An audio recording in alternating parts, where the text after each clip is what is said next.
I'll be talking a little bit about, the basics about mental health, maintaining a good mental health during pregnancy as well as after the delivery. So now, as healthcare professionals, what we have to target regarding mental health is like we have to detect the abnormality. Is that so? Yeah. So, to detect the abnormality, we need to identify the common disorders that we encounter during pregnancy as well as after the delivery. Okay. So, during this half an hour, I try to discuss the common mental health disorders during antenatal period, postnatal period, and also most importantly about some myths related to various mental health disorders, rather behavioral changes that we can see during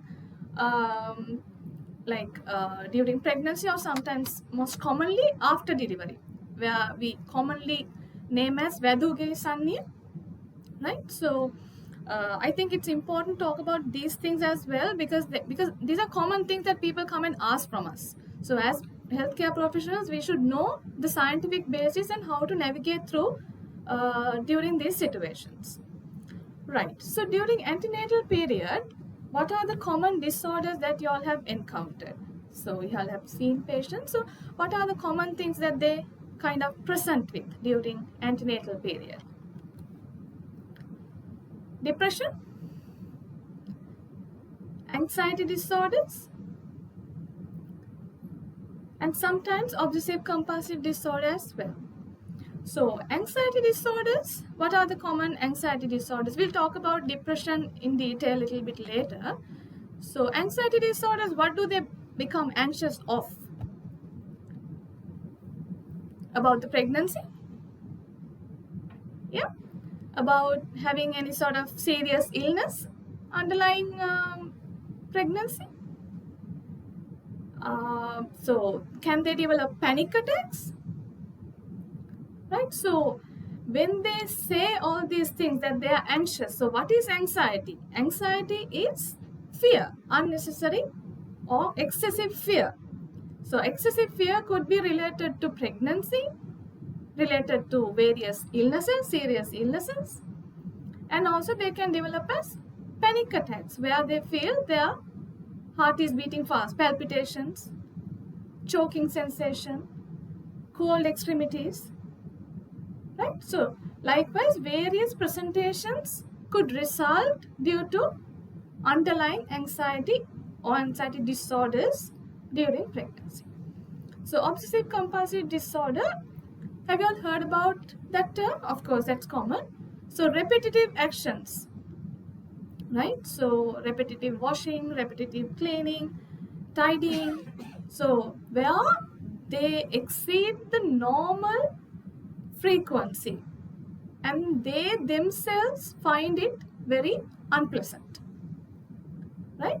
So if you encounter these abnormalities, so the important message is that you have to identify whether there had been a significant impairment to their functional level because of either having low mood, or which could be related to depression, due to anxiety, or some excessive repetition of various activities, because then the bell should ring.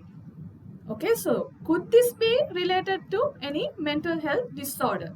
Does this patient need further assessment?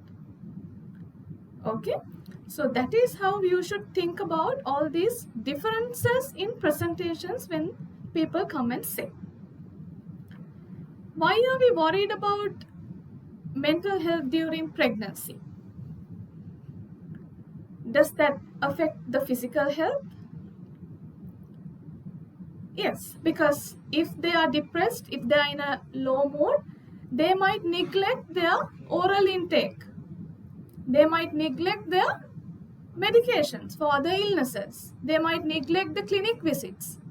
They might neglect other activities, and then they will get blamed and it could further get aggravated. Right? So we have to, that's why we have to identify and treat.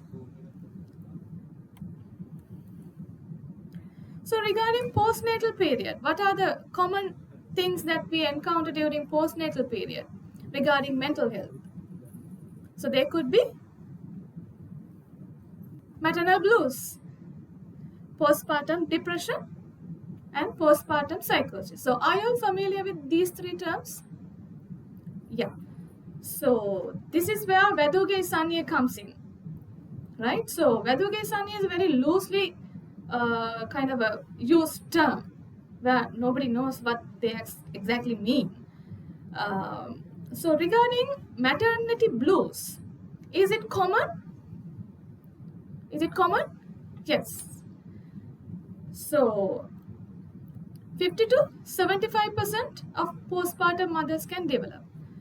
So how would you identify and how would you differentiate whether this is maternity blues, or whether this is something persisting which needs specialized care?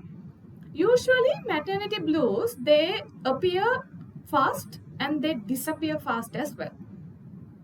Okay, so it doesn't usually last for more than few days, and the symptom wise, of course, there's no particular consistent symptom as such. So there could be mood disturbances, irritability, crying, being neglectful. So some non-specific symptoms are there which last very short period.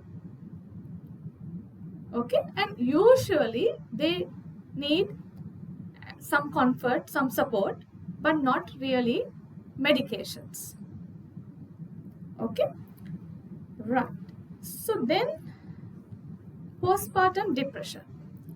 Okay, so this is a very commonly known entity and very important entity as well. So now, initially, as I said, during maternity blues, they can have low mood, they can have irritability, swings of mood. But whereas in postpartum depression, how would you recognize that? How would you diagnose it? Is the diagnosis criteria different from the normal depression? Does that differ? No. The diagnostic criteria is same as for any other depression. Right? So persistent low mood for 2 weeks or more. Right? So it should be persistent sadness, low mood. Whereas in maternity blues, as I said, it's fluctuating and very transient, and it doesn't last for more than few days. Okay? So apart from that, they will develop anhedonia, which is like they can't obtain any pleasure from the previously enjoyed activities, and they neglect their self-care, their oral intake becomes very poor. Right? So likewise, the symptoms tend to persist. So this is how you can differentiate and how you can kind of remember how to identify postpartum depression. As we discussed, the duration is very short in baby blues is maternity blues, but postpartum depression, it's a persistent low mood sadness lasting for more than 2 weeks. And onset, of course, as I said, it appears quickly and disappears quickly as well in maternity blues, whereas in depression they can start the symptoms. The symptoms can start a little bit late as well. Right? So that is why the diagnostic criteria in ICD-10 and DSM-5, they allow a period of 6 months after delivery, because there is a chance of developing depressive symptoms and postpartum depression. Right? So it's not appearing as quickly as maternity blues. Right? So not to neglect if they present later, because okay, now you have delivered the baby many months ago, so it's unlikely to be this thing. No, it's not. Okay? And the suicidal ideations usually in maternity blues, because it's short lasting and very transient, they're not present, but you can't exclude, obviously. So yeah, so that is how you identify postpartum depression. So if I talk about the diagnostic classifications regarding depression, so in DSM-5, they talk about peripartum onset. Peripartum is because they have found 1/3 of the postpartum depression actually occurs during the antenatal period. Right? So that is why I was talking about depression as a common entity in antenatal period as well. Okay? So, postpartum depression. Now we have talked, quite a lot about depression, how to identify and why we have to identify, and also the time duration the symptoms may present. So, as medical professionals, what are the screening tools available to detect postpartum depression? Have you all heard about Edinburgh postnatal depression scale? Is it being widely used in Sri Lanka? Yes, even midwives, they are the ones who provide after delivery when they do their usual visits. And how many of you all are confident about the scoring? If a patient presents you with a scale where they have marked, how would you identify whether this patient is probably having depression or not? Is it important to know? Yes, but that's why we are screening. Right. So, if we consider the scoring, the total score is 30 because there are only 10 statements where the patient has to mark. So, the maximum score would be 30, and if they have scored between 10 to 30, there's a high chance of having depression in that patient. And the important other thing is, even if they score less than 10, even 9, but if they have marked frequently or sometimes, the options are like frequently, sometimes, never, likewise. If they have marked frequently and sometimes, for the last statement, which is about self-harm, suicide ideas, even the total score is less than 10, you have to be vigilant. You have to arrange subsequent follow-ups, regular follow-ups, close monitoring. Right? And especially if they have a past history of psychiatric illnesses, if they have a family history, if there are ongoing stressors, obviously the monitoring or the regular arrangement should be, regular visits should be arranged. Follow? Do you get that point? That's a very important point. Right? Okay. So how would you treat? Is depression treatable? Yes. So the common questions that you would have to answer is, do we really have to take medications? Right? So because we are breastfeeding. Is that a common question? Are they reluctant to take medications during pregnancy and breastfeeding? Yes. So then how would you navigate? How would you advise? Of course, you need a thorough, proper assessment to decide whether the patient is having depression or not. If diagnosed, then we have to have a clinical judgment. We have to decide on the severity and the impairment caused by depression, whether there are ongoing stressors, whether there's a past history. So likewise, all this clinical information would be considered, and if needed, we have to prescribe. And how would you educate? Of course, there are side effects related to antidepressants, but there are safe drug classes as well, especially SSRIs like sertraline. So it's a commonly used antidepressant and it can be given during breastfeeding as well. So likewise, you have to educate the patient. Otherwise, they will be very scared and they will be reluctant to engage with the treatment. And usually the next question is, how long do we have to take the medications? Do we have to take it for lifelong? It depends. Usually, theoretically speaking, it's about 6 to 9 months after recovery if it's the first episode. Okay? So, but it all depends on the clinical picture.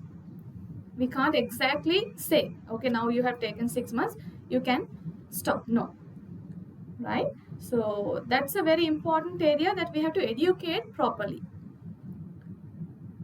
And of course, we have to involve husband and family to educate about the illness, because once they are diagnosed with some mental health disorders, they are they are kind of ignored from the family. They the family gives them a sick role. Okay, you can't do anything, you rest, you take the medications and you rest, we'll do the rest of the work, right? So don't get involved in anything. So is it good for the patient? No, it's not good for the patient. It affects the self-esteem, as well as the life becomes very restricted and monotonous, which is not good for their mental health. So we have to encourage family members to include the patient and support them, right? So they can remind about the medication, they can accompany for clinic visits, and they can help them to have kind of a variation in their lifestyle, right? So as Dr. Nyarata said, that there are so many non-pharmacological methods like yoga, exercise, and other things which will help them during delivery as well, not only to maintain mental health. So likewise, we need to educate the family and involve the family. And if we need involved patient treatment, mother-baby unit would be the ideal setup, which is available in Kandy Hospital as well as other hospitals. And we have to be mindful about the cultural remedies. Now that's why I was talking about myths. So what really happens when they hear about a mental health disorder? As I said, they are very reluctant because they think it might harm the baby. One thing, the medications. And what are the other things? Would they try various other cultural practices? Spending a lot of money? Going to various people?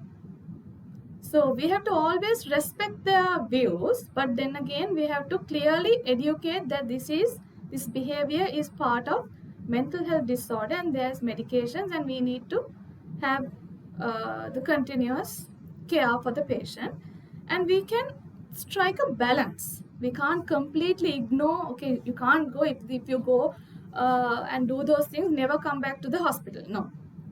Right, so we have to accommodate while managing our pharmacological strategies as well. Right. Any questions so far? Anything that you want to clarify? Anything that you want to ask? Because postpartum depression is quite common and it's important to detect and manage. No questions. Right. Okay, so then moving on to the other entity, postpartum psychosis. Have you heard about that? So what happens in postpartum psychosis? How would they present? How would you detect? Again, it's quite early in the onset and short lasting as well. But the symptoms are consistent and they are at a higher intensity, not like maternity blues, right? So postpartum psychosis could appear in various types. It could be confusion, it could be mood symptoms, right? Manic symptoms, again depressive symptoms. So manic symptoms as in become excessively irritable, excessively joyful, trying to be very hyperactive, being over talkative, opposite of depression, right? And schizophrenic type, they're more like the psychotic symptoms are more prominent. So what are the psychotic symptoms? They can have various types of auditory hallucinations. They can have various types of delusions, persecuted delusions. Okay, this is not my baby. These are not my parents. These people are trying to harm my baby. Hearing voices demanding or commanding to harm the baby, harm others. Various types of psychotic symptoms. So if you encounter such situation, what are the things that you should do? First thing, you should identify this could be postpartum psychosis and we need specialized proper assessment, and at the same time, until the assessment is being done, we have to maintain the safety of the patient as well as the baby, because at any point they can harm themselves, harm the baby, because they are under various types of psychotic symptoms, right? So how can we contain the risk? So one thing, we have to arrange supervision until a bystander is available. We have to have the front bed, continuous monitoring, and always under supervision the patient should attend to baby's care. And of course, pharmacologically, she might benefit from some antipsychotic, preferably olanzapine, and also small doses of benzodiazepines. And if necessary, we will have to consider ECT also. In postpartum depression also, we have a low threshold for ECT if there's a high risk of suicide, and also if there's a high risk of self-neglect, as well as neglect of the baby, because we can't be waiting until the medications start acting. So we have a relatively low threshold for ECT, considering the risks and the clinical picture. Right. So now, as I said, the symptoms of postpartum psychosis also could be related to mood disorders. As I said, bipolar affective disorder, it's genetically related to postpartum psychosis. If there is a history of bipolar, there's a 20% risk of puerperal relapse, and it could be mood symptoms, affective type of postpartum psychosis. Then if the patient is already a diagnosed patient of patient with bipolar affective disorder, as you all know, they are usually on a mood stabilizer, right? Mood stabilizer, antipsychotics, benzodiazepines. So why am I stressing upon this? What do you all know about lithium? So lithium is a mood stabilizer, and it's contraindicated during breastfeeding, and also we have to stop during the first trimester. So if you encounter with a patient who is on lithium and wants to get pregnant and trying to get your opinion, you have to identify and refer and educate. Okay, because there's a risk of Epstein anomaly, which is a cardiac anomaly. Absolute risk is very low. However, it's worth changing the medications to minimize that risk also, right? So, and if we have to start lithium during breastfeeding, then we have to go for formula feeds, 100% formula. Okay, so those are the things that we have to remember regarding medications. If you encounter any patient who is already on medications for any sort of mental health disorder, we have to see what they are on and whether we can minimize the number of medications according to the clinical picture, and what are if they are on any medications which are contraindicated. Regarding antidepressants, paroxetine, of course, is not available in the government sector, is contraindicated because of the cardiac side effects. Others are not contraindicated, but preferably sertraline, olanzapine are the medications that could be used safely. So why do these people get all these mental health disorders? It could be due to various things, right? So what happens is, whenever we diagnose, whenever we educate, the family members would blame the patient, right? So if they had a family history, they might blame that because you had all these things, you're getting this, and you're not fit to look after the baby, so we will take over the baby, you are not fit, kind of. So we have to always educate. It could be it could happen to any mother, because it's a result of various things, not only the genetics, right? It could be due to hormonal changes, obviously, during pregnancy and breastfeeding, and ongoing stressors, lack of support, and of course the personality plays a role as well. Right. So, how can we maintain a good health? So, how can we educate? How can we ask the family members to, like, how they should support? They can support in various ways. So, one thing, as I said, the life is very restricted, limited after a delivery.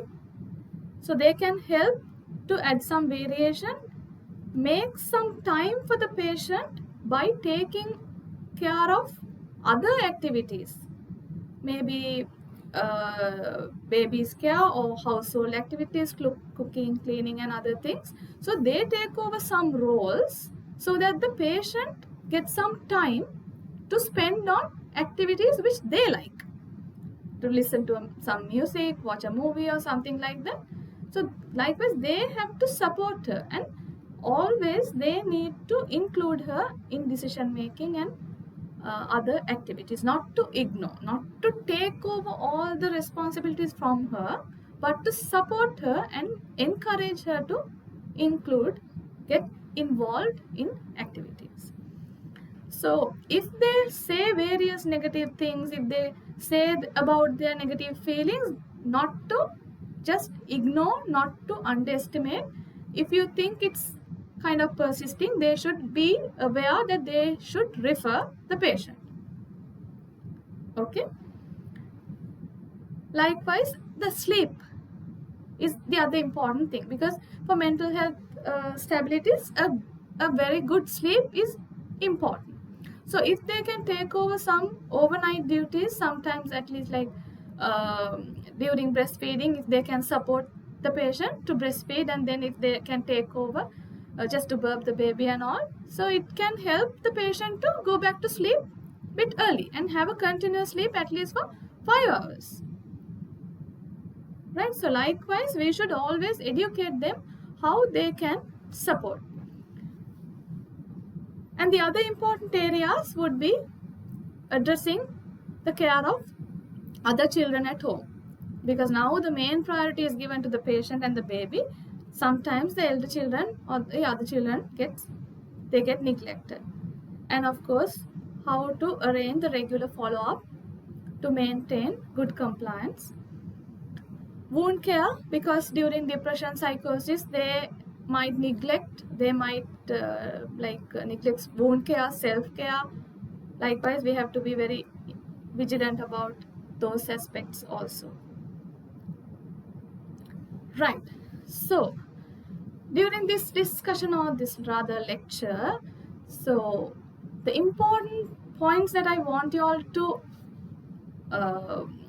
hang on are these things. So how you detect, what are the important features of postpartum depression, postpartum psychosis, and when you should refer to a specialized service.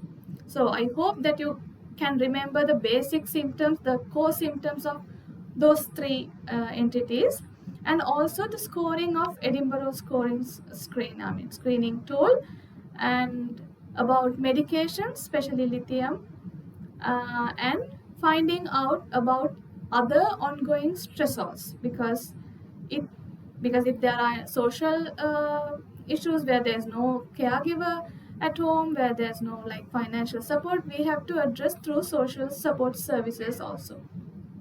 And of course, the treatment involve the husband, family, educate specifically how long they have to take medications, what are the side effects of medication, what are the benefits, most importantly, of taking medications, and how they can specifically support the patient during this critical period.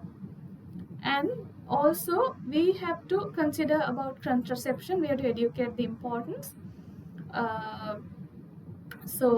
and refer to the services. And the other important thing which I have not mentioned, but it's very important, that we liaise with the local team, MOH, midwife. So we can use that local clinic card, that paper-like thing, to mention about the current situation regarding the mental health disorder and the medication that they are on, and to request to arrange regular follow-ups by midwife and also the MOH. So that's very important and very it's a feasible thing that we can do to ensure the safety and the regular follow-up of a patient. Okay, any questions?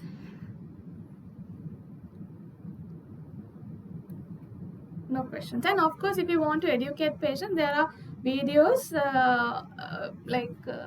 done by the College of Psychiatrists. You can like tell them about these things.